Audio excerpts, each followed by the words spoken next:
To Hello, Nico. Hello, how are you? Yeah, good. It's really nice to see you again. Yeah, you as well. Spoke, didn't we, when I was living in the caravan and Yeah, helped to kind of reignite my fitness journey again, which was really helpful. So it's really nice to see you again. yeah, you as well. Yeah.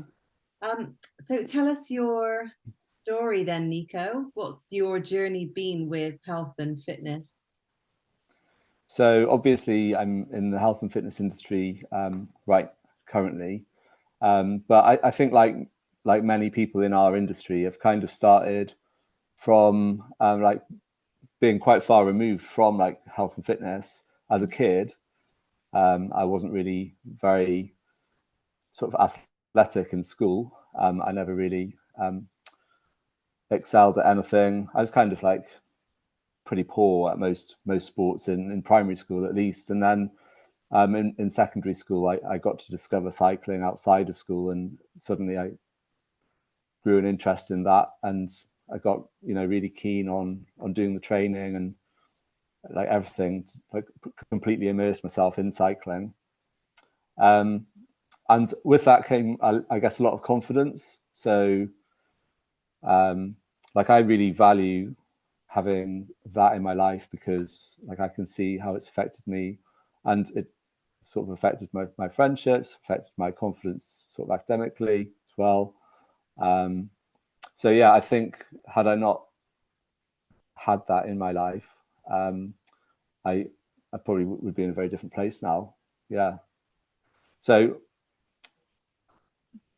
on the back of that, on the back of getting into the competitive side of things, like training into my 20s and racing as a hobby, um, I think it kind of like has naturally progressed that I've gone into become a personal trainer in sort of 2000, like early 2000s, and then nutrition coach, and it's been like a really great like career choice.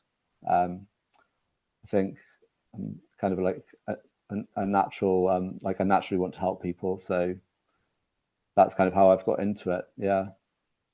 Right. So it started really with cycling outside of school. School, you weren't really interested in sports and fitness, and then you started cycling, and that became a real passion for you. And do you still cycle now? Yeah, absolutely. But like I've completely changed. So I'm like middle aged now, I'm in my 40s, and I I'm not racing competitively, but I still like really value like training. Got into gravel cycling recently. So whereas I'm not like I have no inclination to do a race at the moment, um, but just like I know for me, like personally, in the stage of my life that I am right now, that like training, like whether it's resistance training or cycling or just even out walking, it's like totally transformative for me. So it's like a magic bullet, really. It's like a tablet. It's like taking a tablet. So getting up in the morning, if you've got like self doubt or if you've got anxieties about the day, or if it's dark outside and things are hard, which it is for many of us.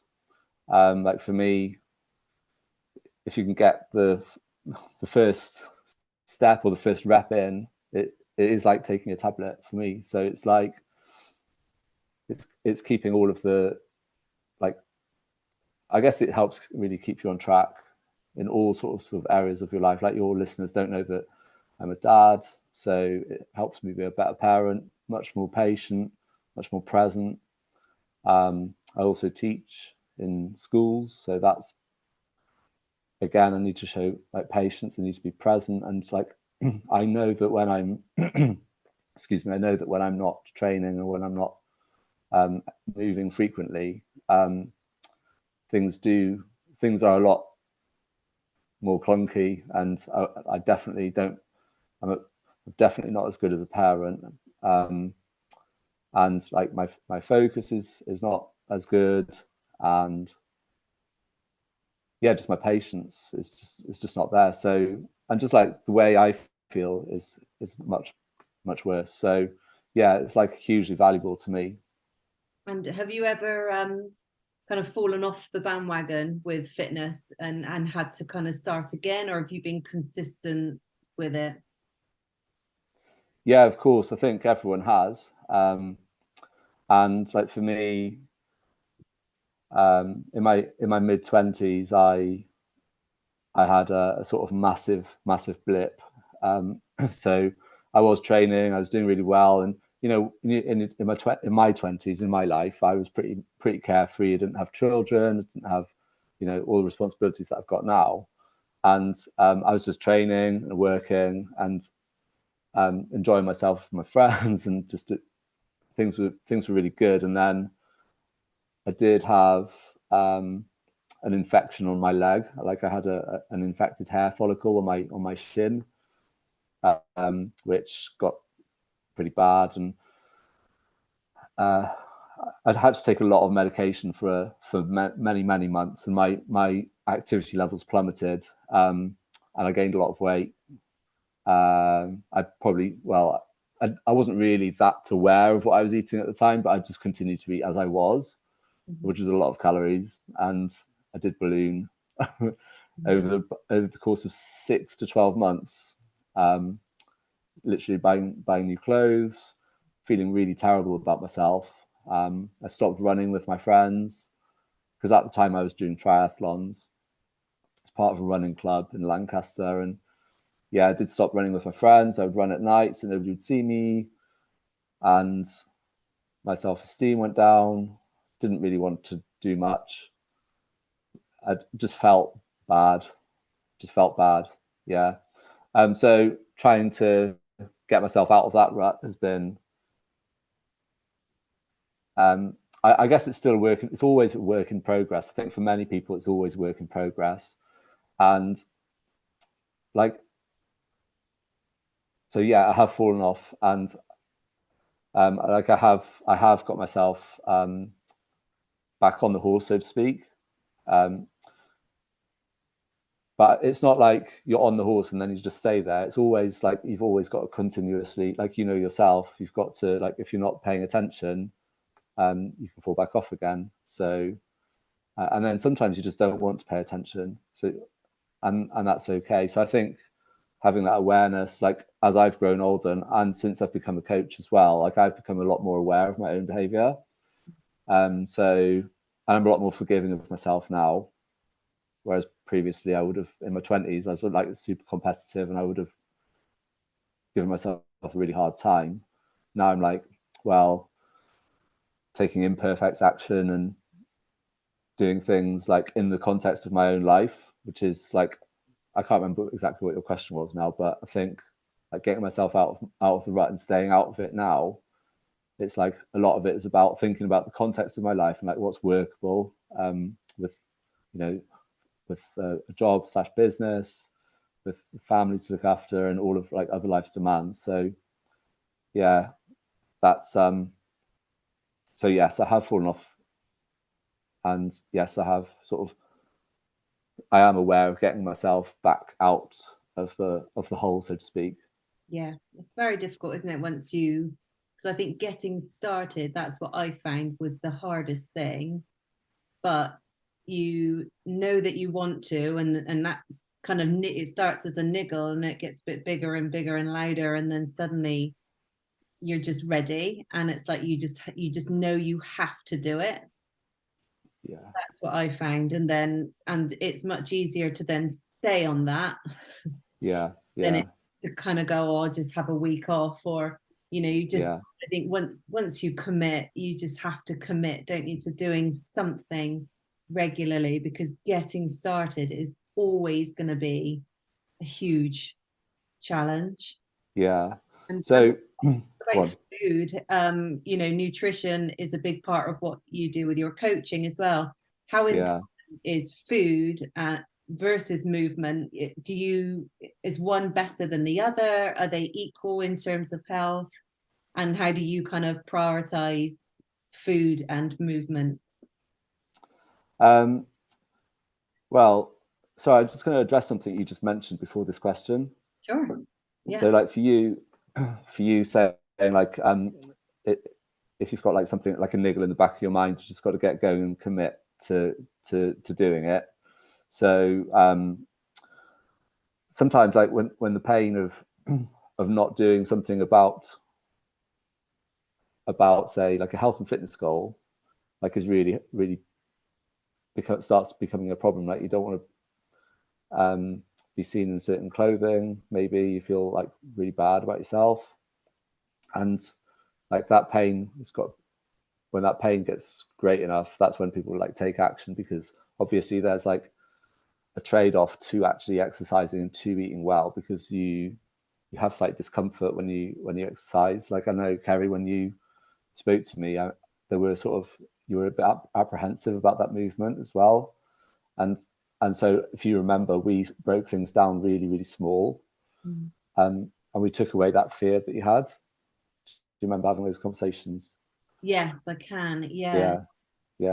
And for me, like back to the question of like, what have you done or what do you do when you fall off the horse? Yeah. Like I fall off the horse all the time, right? And sometimes you just want to like not bother, and it's really easy to not bother. And so, and this will sound ridiculous, but it's like, what's the best decision you could possibly make, or what's the worst decision you could possibly make? And sometimes it's just, it doesn't have to be the best decision. It can just be not the worst decision. And you can look at your decisions on the continuum. And like, I'll quite often reset myself, like personally, I'll reset myself and be like, right, okay, so I'm just going to start with making the bed. And it's not even health and fitness related. And it sounds ridiculous, but that is like the first win of the day. And that's like, rather than a loss, rather than, because sometimes if we get like one loss, we'll get another loss, we'll get another loss. It's like not have the best breakfast choice, or hit snooze on the snooze button, or not do your exercise for the day. Like all of these losses stack up. But if you can like get one really small thing in, like even if you feel like you can't be bothered, it's like a 10-second job to make the bed, like for me anyway.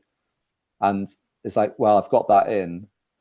And there's a guy called BJ Fogg, and he's coined the Maui habit, which I often use with my clients and myself. I use it all the time. I can't remember if we used it or not, but it's just to say out loud, it's going to be a great day today.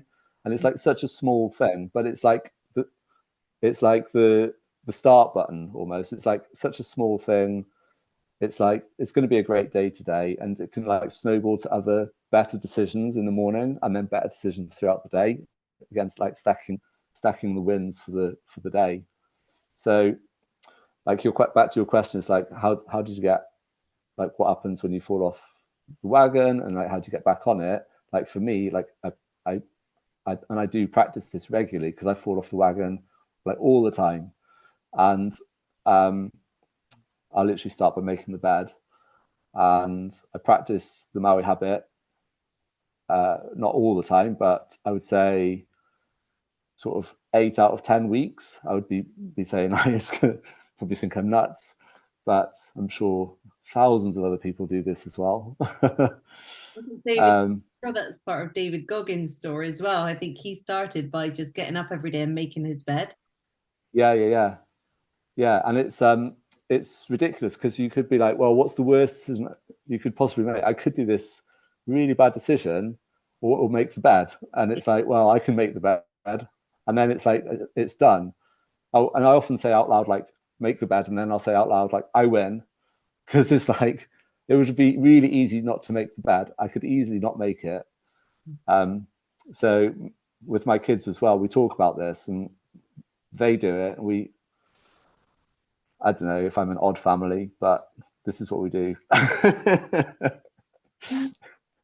So yeah, that's how we get back on the wagon. Starts there, and then once that's in place, start adding the next tiny thing. So yeah, and it soon comes back. So it's like hitting the reset button, but it doesn't all come back in one go. But once you have got like the small thing in place, that's like the sort of the trigger to get the next thing in place for me. And I don't know if you experienced that with when we started working together as well.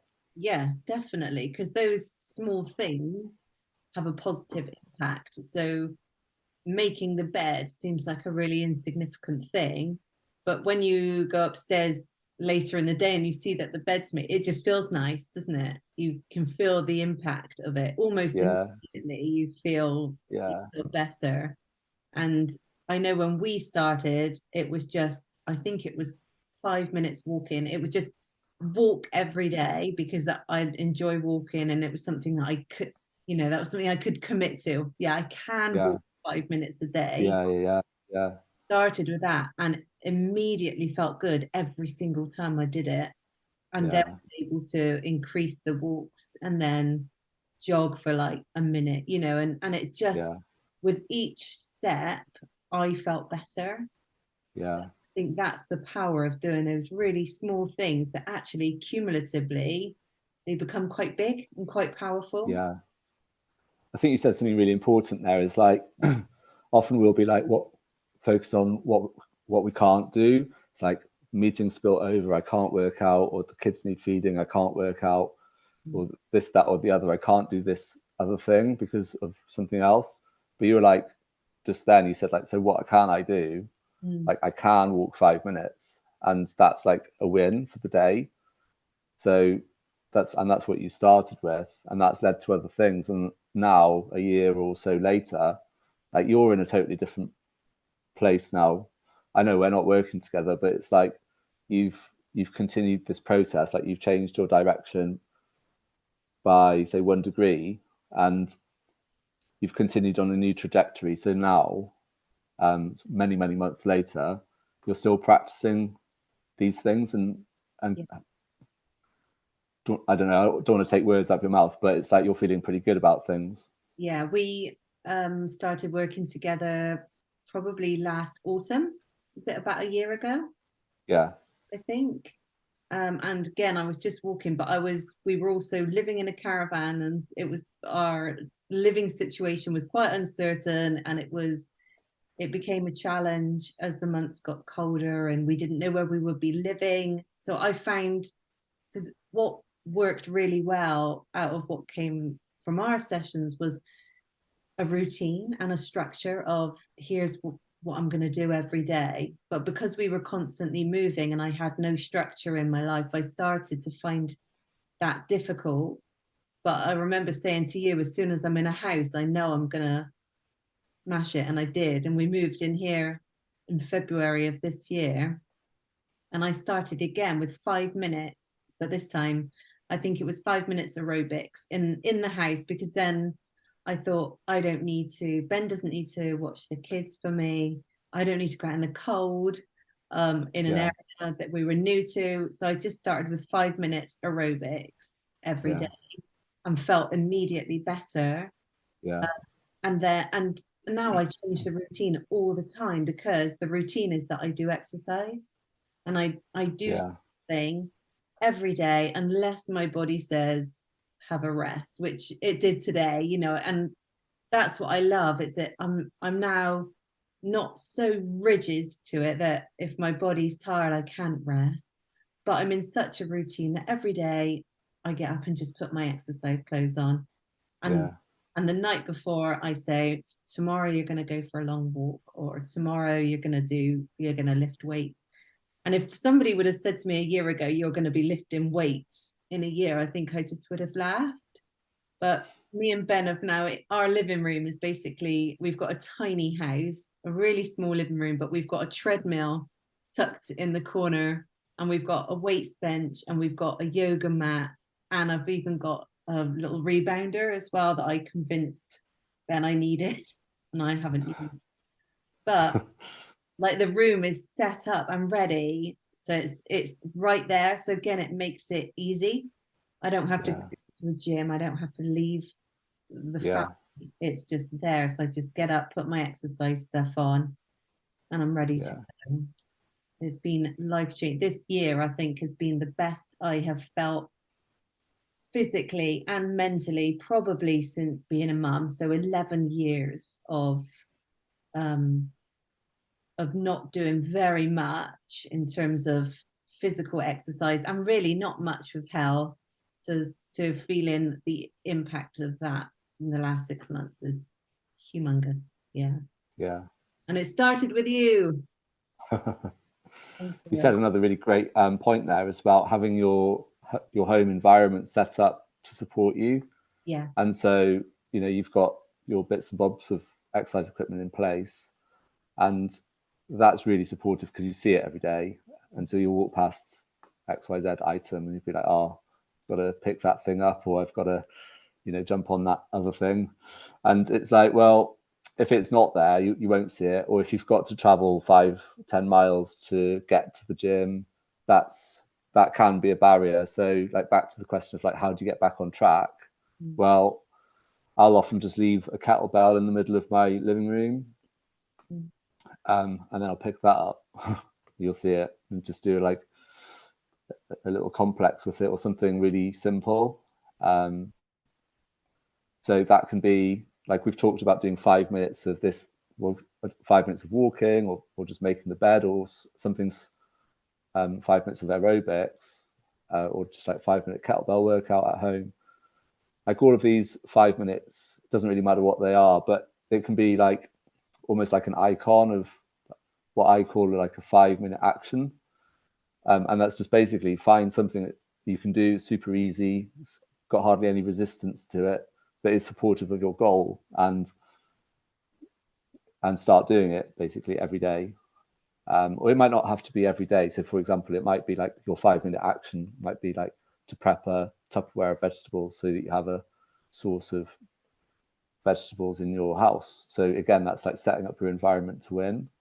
So you open the fridge and there are some carrot sticks in the Tupperware pre-chopped, and you might do that every few days. So it's not like a daily action, but it is you can still call it a 5-minute action. It's less than 10-minute job to chop some carrots up, put them in the Tupperware, and then put them in the fridge.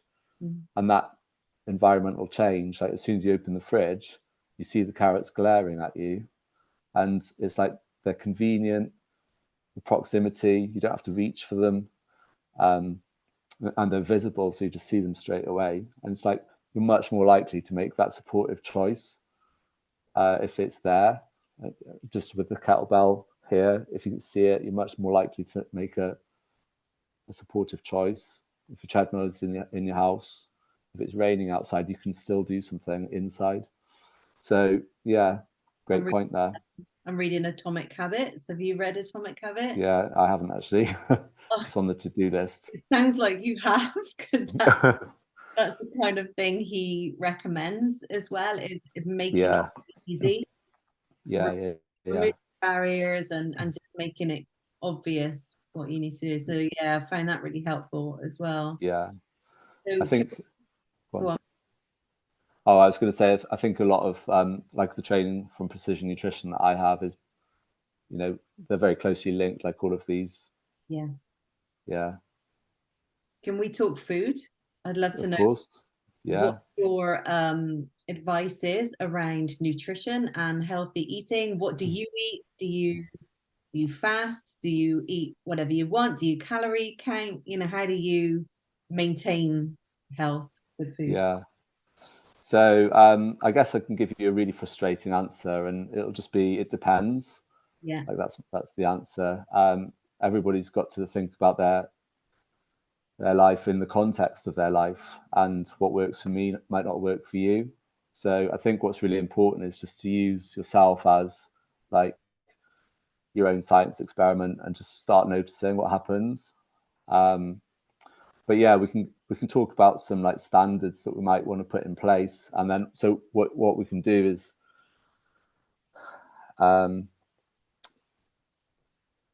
whatever sort of change you implement into your life, what you can do is start doing it, and then so start practicing that new thing daily, and then noticing the outcome, and then making a decision based on that outcome.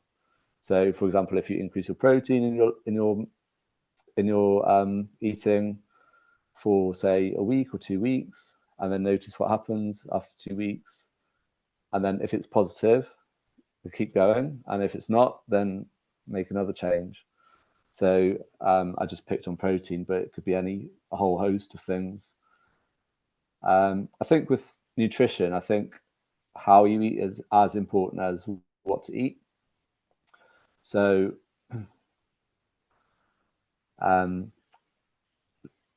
like most people for most goals, you don't really need to be counting calories or like tracking macros for like most like modest goals.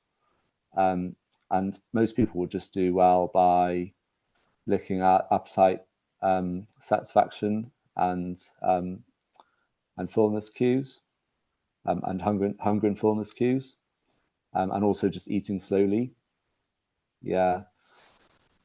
So like how you eat is such a big part, because it's going to. So for example, eating slowly, right? You're going to have improvements in digestion, so you're going to be able to access more nutrients from the food. You're going to be able to make better food choices if you're eating slowly, because you're actually thinking about what you're eating. You're going to have more experiential satisfaction as well of the food. So your actual pleasure that you get from the food is going to be higher. So there's like so many good things about eating slowly, but probably one of the major benefits to eating slowly is that it takes a long time for the messages of fullness to get sent to your brain for you to actually register that you're feeling full. So most people that I work with want to lose some weight. It might be 5 kilos or it might be 50 kilos, doesn't really matter, but eating slowly can be a huge benefit to that goal, very supportive of that goal, because if you just by eating slowly, irrespective of the food choice that you're making, if you're eating slowly, you're going to give your body time for those fullness cues to be registered, and you're likely to stop eating. So if you've got, say, 2,000 calories in front of you and you wolf them down, you might be able to wolf them down, but if you're like deliberately eating slowly, you're likely to stop before finishing them. And that might sound like quite a small thing on one meal, but if you practice that 3 times a day for a year, that's like over 1,000 times that you're going to be practicing that.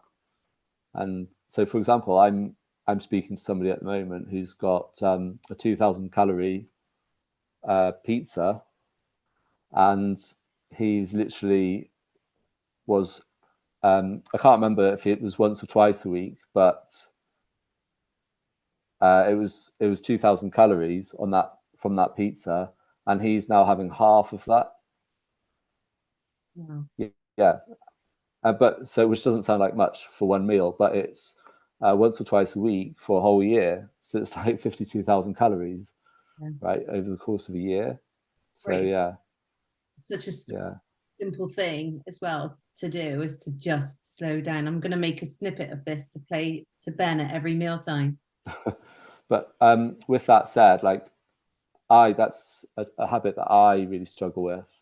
Yeah. So when I it doesn't matter what the situation is. So it could be like, I'm really excited to have this meal. I'm just really excited in general, and I'll eat really quickly.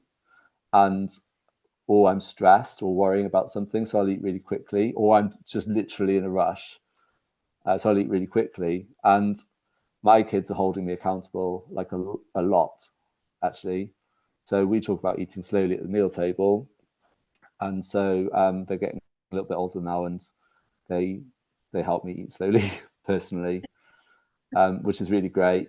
And so it is a practice that I do practice, but I do struggle with as well. So yeah, I but love that. that's like that practice probably underpins pretty much everything else. So before we even start talking about the macronutrients, eating slowly is probably like, well, it is like a fundamental practice, like how to eat before what to eat. Great. Yeah. Yeah, I love yeah, that you suggest kind of making yourself your own science experiment when it comes to food, because like you say, everyone's so different. Ben will never want to introduce eating slowly. and it wouldn't be something I'd be very good at either, because we both love food. But I've tried so many different things, and I know, and like you said, I think you almost need to give it 2 weeks of eating a particular way, Yeah, to really see if there's a benefit.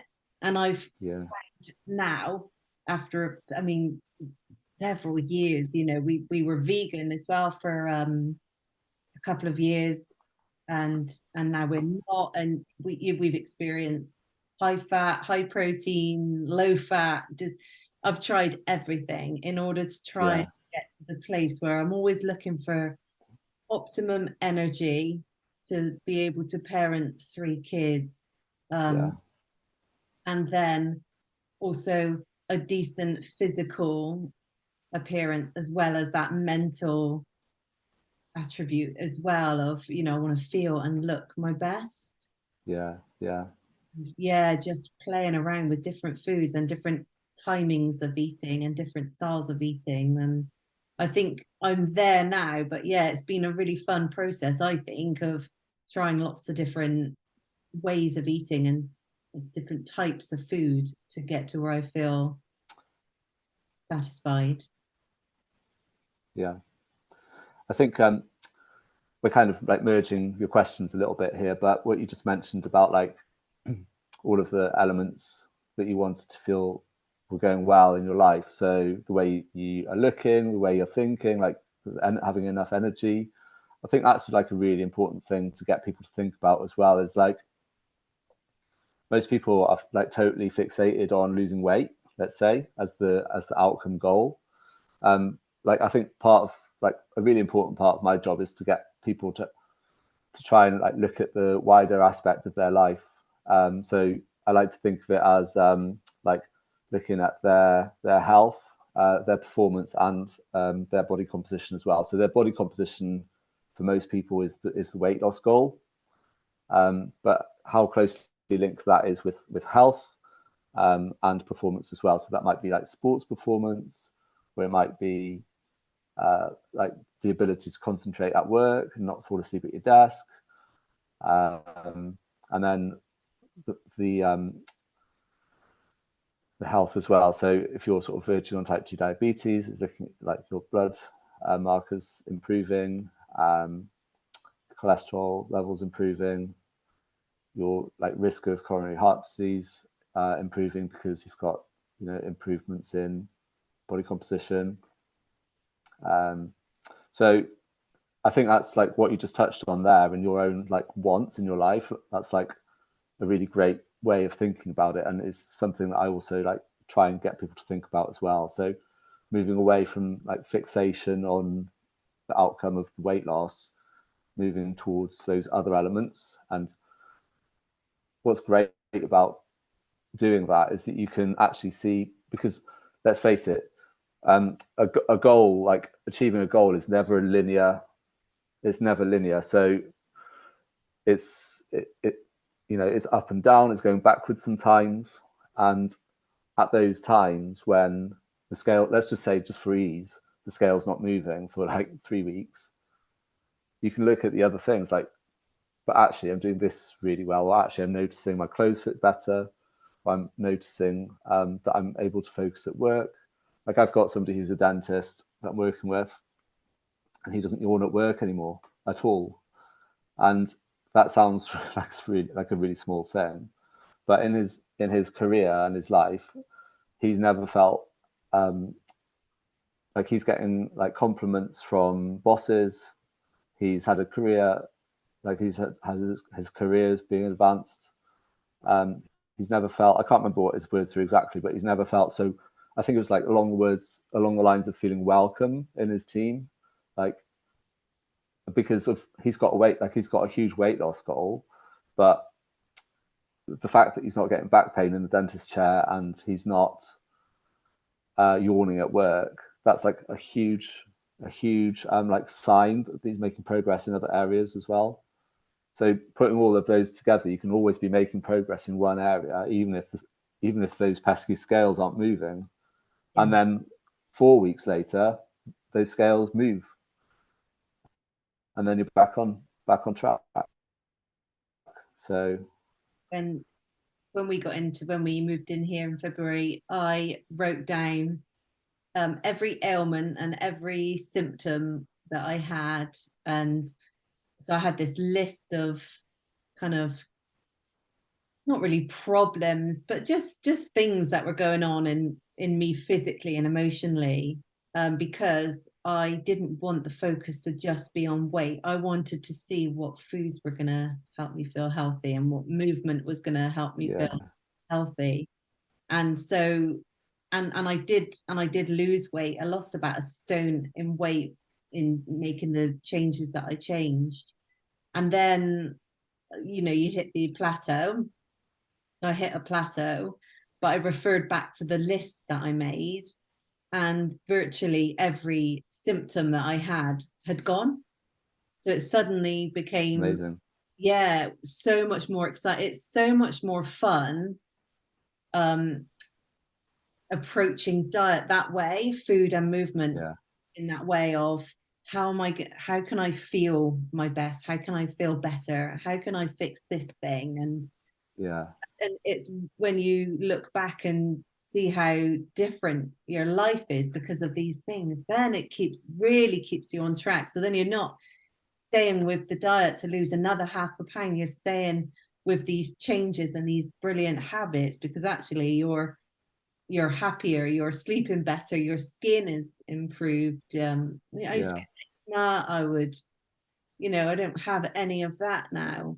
And I think it's nice that you get people notice those things. So although again, people would notice that I'd lost weight, now I get people notice your skin looks nice and yeah. And oh, you look happy and things like that. Like people just saying you look really well.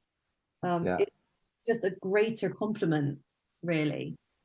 So I agree. And Yeah. then actually, I kind of got through the plateau even by just letting go and saying, what do I want to achieve? Well, I'd love to be able to do a push up and things like that, setting different goals. So I'd love to Yeah. be able to run fast for a minute, like those kind of things that I think are for me really hard and I've Yeah. never been able to do, suddenly Yeah. becoming an opportunity to improve and Yeah. work towards, rather than I'm going to work towards a certain stone in weight. No, I'm going to work towards a speed that I can run, and I'm going to work towards a, a number of kilograms that I can deadlift. And Yeah.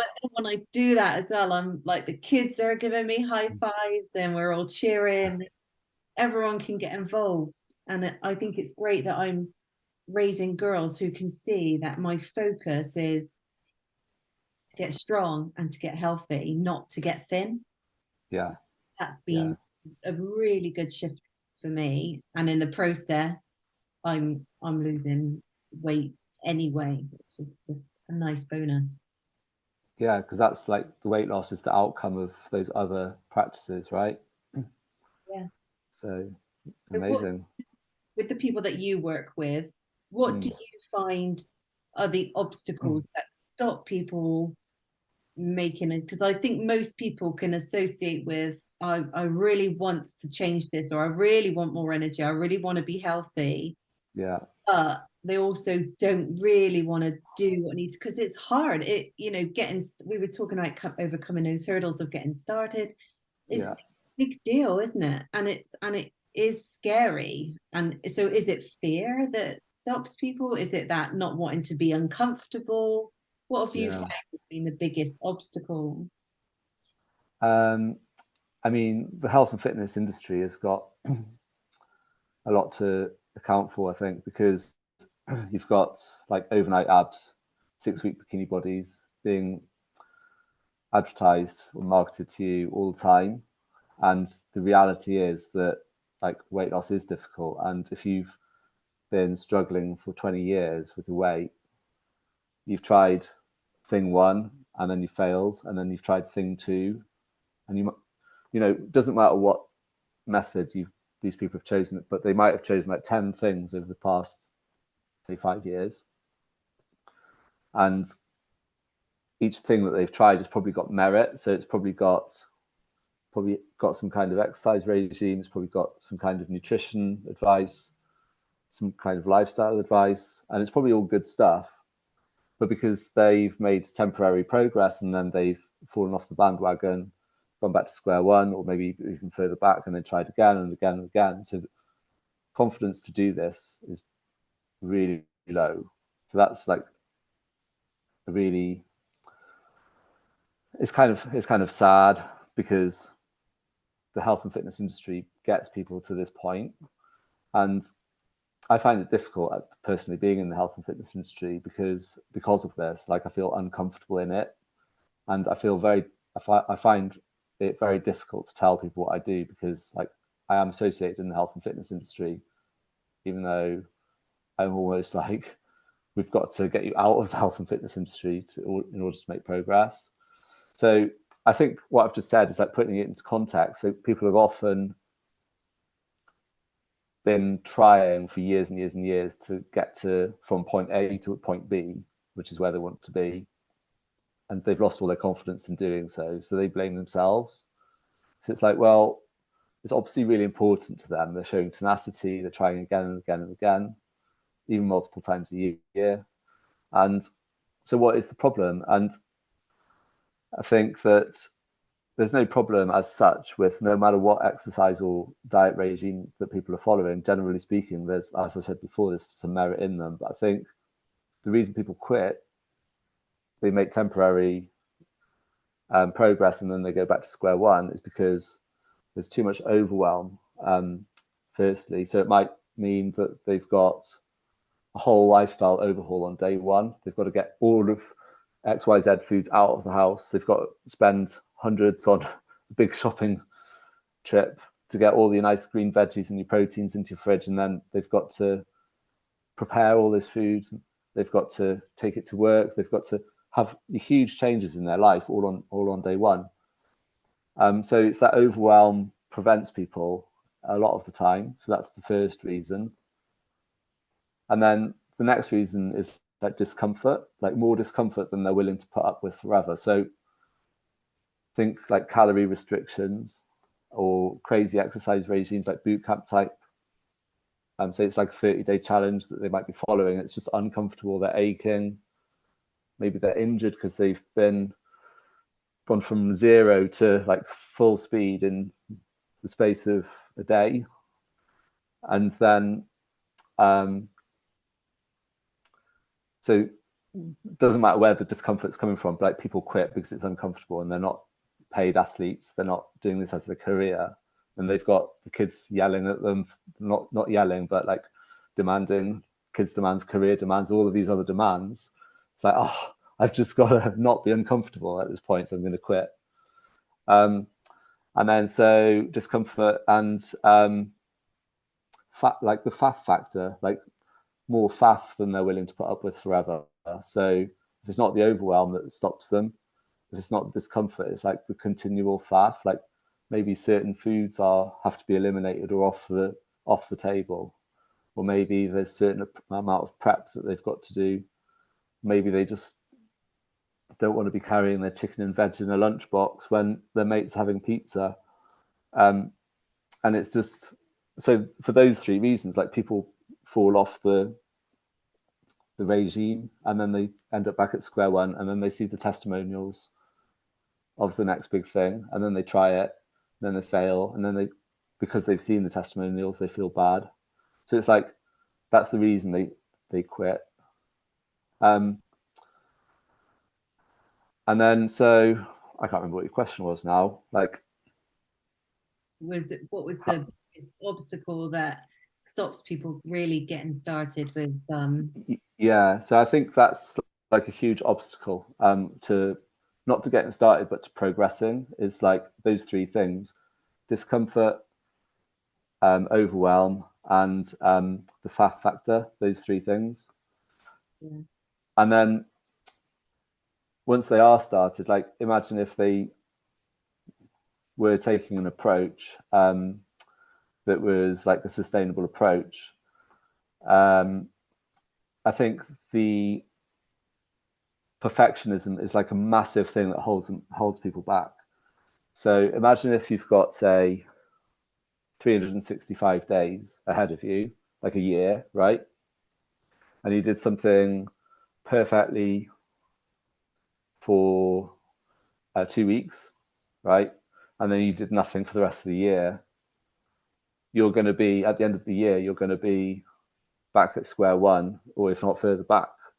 Whereas if you did something imperfectly, like even if you did like 1% of the thing you were supposed to do, like every single day for a year, you're going to be slightly ahead of where you would have been otherwise. And so it's like that 1 degree change that we talked about earlier. If you can just make imperfect action and keep going, do things badly, fail, like they say, fail forward. You might have heard that phrase, but yeah, I think that's like such an important thing. It's like, let's do this badly and like just do it imperfectly. And it's back to asking those questions like, what can I do? Like, you know, that question you asked earlier, like, what can I do? I can do my 5-minute walk. So imagine if on your agenda was a 45-minute walk rather than dropping it completely because a work meeting spilled over and took your 45 minutes. It's like, well, what can I do? I can walk 5 minutes, or I can mess around with my kids for 5 minutes and just like play a sort of fun game with them, or I can lift my kettlebell that I left in the middle of the living room. So it's like doing those imperfect, like taking imperfect action really helps people progress in the long run. And also like avoiding the thing that holds people back is like perfectionism. Yeah. So it's like all or nothing. So moving people from all or nothing to always something is like a huge step that's going to help like all of us just progress. And it doesn't matter, it doesn't have to be a health and fitness goal. It can be like a career goal or a family goal. Like so yeah, that's really important. So good. And I think that's why so many diets fail, is that it's the all or nothing approach that is promoted. It's not, and I've witnessed that growing up with my mum. You know, there was always some diet and the weight would come off and then the weight would go back on, and Yeah. advice over the years has changed. My mum kind of, we grew up in the fat is bad Yeah. generation, and so my mum's only just, because I've been banging the fat drum, only just started allowing herself to eat good healthy fats for the first Yeah. time. And she's, my mum was given lots of, she's had, her health has really suffered in this last probably 2 years, when she was told that she had fatty liver, and she's got ulcerative colitis, and there's a few kidney stones. And so she finally sort of asked, you know, what shall I do? And I said, I think it's okay to eat fat, and I think it's good to move. And she started exercising, and she's now lifting weights, and she's walking every single day. She starts her day with Yeah. lemon water. She eats nuts and avocados, which were previously on the must never eat list. Yeah. And she, and everything that she had, the ulcerative colitis has been in remission now for over a year. Oh, Her really? fatty liver has disappeared. It's no, she's no longer a concern. Oh, her blood pressure, she had really high blood pressure. Her blood pressure is completely normal now, and her kidney Yeah. stones don't give her any pain. And all of that came from a few seemingly small lifestyle changes, like going for walks every day and lifting weight Yeah. maybe 3 times a week. Yeah. Just eat it, not even taking food away. That was the cool thing, was instead of saying don't eat that, it was, why don't you eat more of this, and Yeah. eating more of that kind of food. And she was able to completely turn her health around. It sounds like a great approach, just going for like addition rather than subtraction. Yeah, which is what And whole life is. I yeah. can't have that, I can't eat Yeah. that. Yeah. I eat Yeah. everything, but Yeah. I don't eat everything every single day. You know, I eat healthy as often as I can, but I would never say, no, I don't eat that. I would just have it maybe on a Saturday. I might have a bit more, or a day where I haven't eaten much, I'll go, yeah, I'll have dessert. And you know, it's I don't say permanently no to anything. And I think that that's actually really helpful. I think like having those dogmatic rules is quite holds people back as well. So back to your question, it's it puts a lot of pressure on people, and then they feel guilty or like they feel shame if they break the rule. So and then they throw in the towel because it's like, oh, Fail. like, forget about it. Yeah. I'm not going to do this anymore. And then 6 months goes by, and then there's another like wake up call. So they start something else after that because they might see themselves in the mirror or family photo, or just feel bad one day about their health. Maybe a conversation with their doctor about a new health condition. And it's like, all right, it's time to do the next thing. So like your experience with your mum like kind of brought us back to that question that we spoke about earlier, was like, how's that working for me? It's like, well, how's this ultra low fat diet working for me?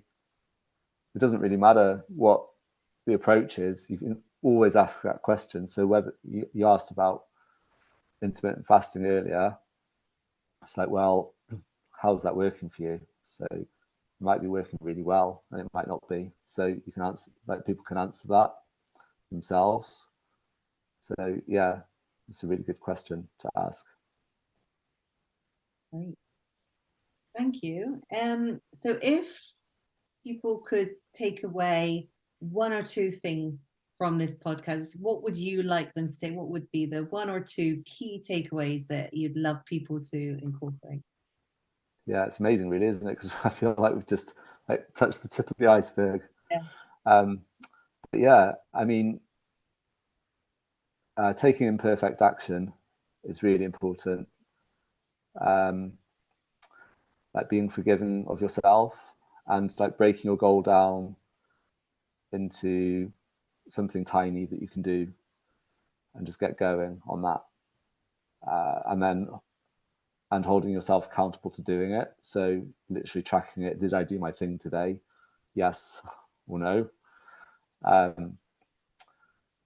And then, so basically, rather than fixating on the outcome goal, kind of know what you want to achieve. But if you focus on that outcome, like you or I or anybody else isn't going to achieve it, like nothing's going to change. But if you focus on, if you break that outcome into like daily practices or things that you can do and action to move you towards that goal, and then focus on those instead. So that would be a really good takeaway from this. So yeah, just taking imperfect action and then focusing on the process. Those would be two really great goals. Takeaways from this call. Great. I was going to say forgive yourself as well. This is what I'm going to take away from this, is that if you slip up, if you make a mistake, if you don't do exercise for a few days, it's going to be okay. Can, tomorrow's a new day. I live by that phrase. Tomorrow's another day. Yeah. And just if you do slip up, if you do eat like big chocolate cake, like enjoy it. Don't let yourself feel the shame and the guilt. Just go, that was really tasty. And then the next day, get back on with and just eat it slowly, right? Remember? Yeah, great. Yeah. Thanks, Nico. It's been lovely to pleasure. again. Yeah, it has. It's been great. Thanks for the invite onto the podcast. No problem. I'll speak to you soon. Yeah, all right. Cheers. Speak soon. How can people connect with you? Where can they find you? Actually, yeah. So I've got my website, onehabitcoaching.com. So it's ONE habit coaching. And then there's like contact form on there. It's contact@onehabitcoaching.com if they want to email me. Yeah. Facebook is One Habit Coaching, and Instagram as well. I'm not very good at either of those, but they are available, and I will see the messages if there's a message. But yeah, the main one is the website, really. Great. Okay. Well, I hope people do get in touch with you and start making some healthy habits. yeah, I'm happy to help. All right. See you later. Cheers, Kerry. Speak Bye. soon. Bye.